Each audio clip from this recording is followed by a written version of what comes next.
We exist in a universe governed by strict physical laws and, according to Christian theology, a perfectly sovereign creator. This presents a deep tension. If an all-powerful God controls every detail of reality, we naturally question how our individual daily choices carry any real significance. To resolve that tension, we have to examine the biblical doctrine of providence, the underlying framework that explains how God's power interacts with every moment of time. To see how it works, we first have to clear away two incorrect models. The first is deism. This is the clockmaker theory, the idea that God built the mechanical universe, wound it up, and then walked away, leaving it to run independently on its own momentum. The second error is pantheism. This model claims that creation has no distinct existence of its own. It suggests that a tree, a rock, or a human being is merely a fragmented piece of God himself. True providence rejects both. God has not abandoned the machine, and we are not an ocean of particles dissolving into the divine.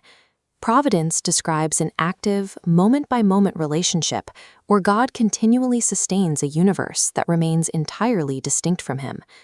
Theologian Wayne Grudem structures this providential engine into three distinct layers. The first layer is preservation. This describes how God continually maintains the physical properties of everything he has created. The second layer is concurrence. Here, God actively cooperates with created things, directing their inherent properties to cause them to act. The third layer is government. This is the mechanism by which God directs all events to fulfill his specific, ultimate purposes. If someone attempts to seek true autonomy by escaping this three-layered engine, they wouldn't achieve independence.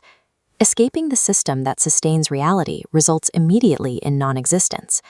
Let's look closely at the first layer, preservation. God is not continuously creating new atoms from scratch every single second. Rather, he is actively sustaining the specific properties of the atoms that already exist. We see the mechanics of this in Hebrews 1:3, which states that Christ upholds the universe. The Greek word used here is pharaoh, which translates literally to carry or bear. This animated graph illustrates the concept. It shows a constant function, f of x equals c. God's preservation operates like this steady, continuous mathematical operator. If God were to ever stop this active carrying function, the equation of the universe would instantly drop to zero.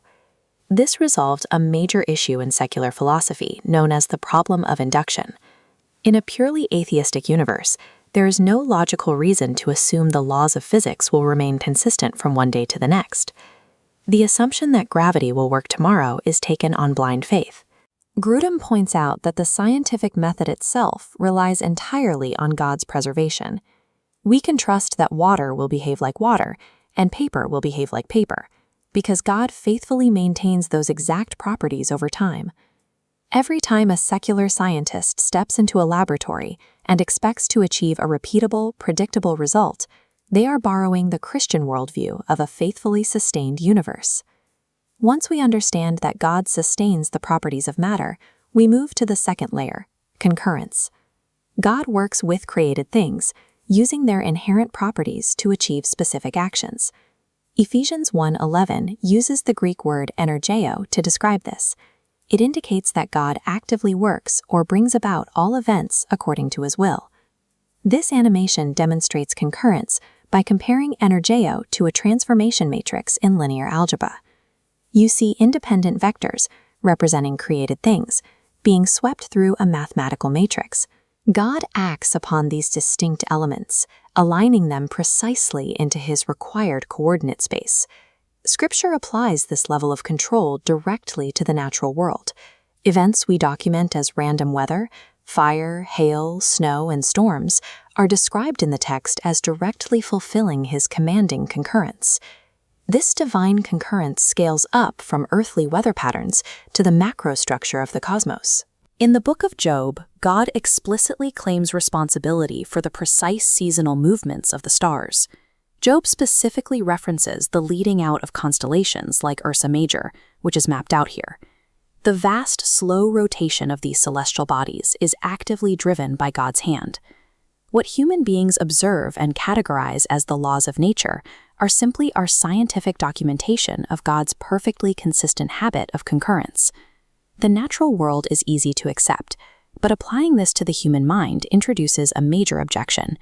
If God operates the matrix of all events, many assume our moral choices are an illusion.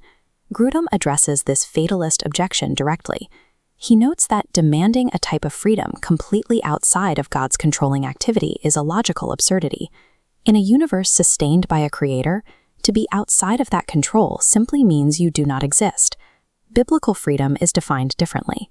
It is the ability of a creature to make willing choices according to its own desires, choices that produce real, historical effects.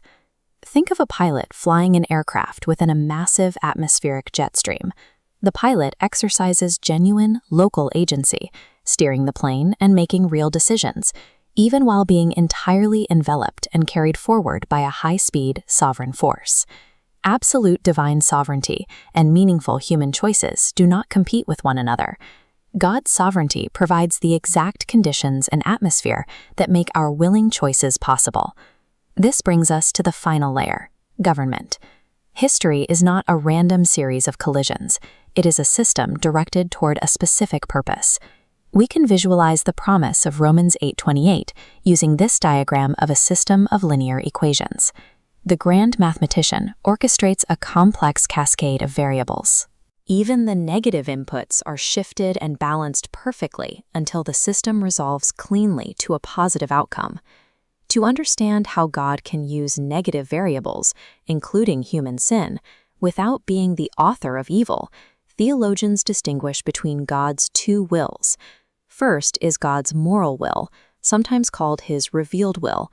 This consists of his explicit commands for how humans ought to live, mapped out in texts like the Ten Commandments. Second is God's secret will. This encompasses his providential government over all historical events. It means God can ordain the evil acts of men to accomplish salvation, such as using lawless men to carry out the crucifixion of Christ. We see this paradox in medicine. A doctor wills the short-term pain of a needle to achieve the long-term health of the patient. In a vastly superior way, God ordains a short-term violation of his moral will to secure the ultimate glory of his secret will. Because the universe is governed with exact purpose, we endure tragedies knowing we are not the victims of random chance, but variables inside a meticulously balanced equation. The doctrine of providence often leads to a practical trap. If God governs everything from the stars to human history, it is tempting to sit back in idleness and wait for the outcome. This ignores a crucial mechanism of theology. God ordains the means just as firmly as he ordains the ends.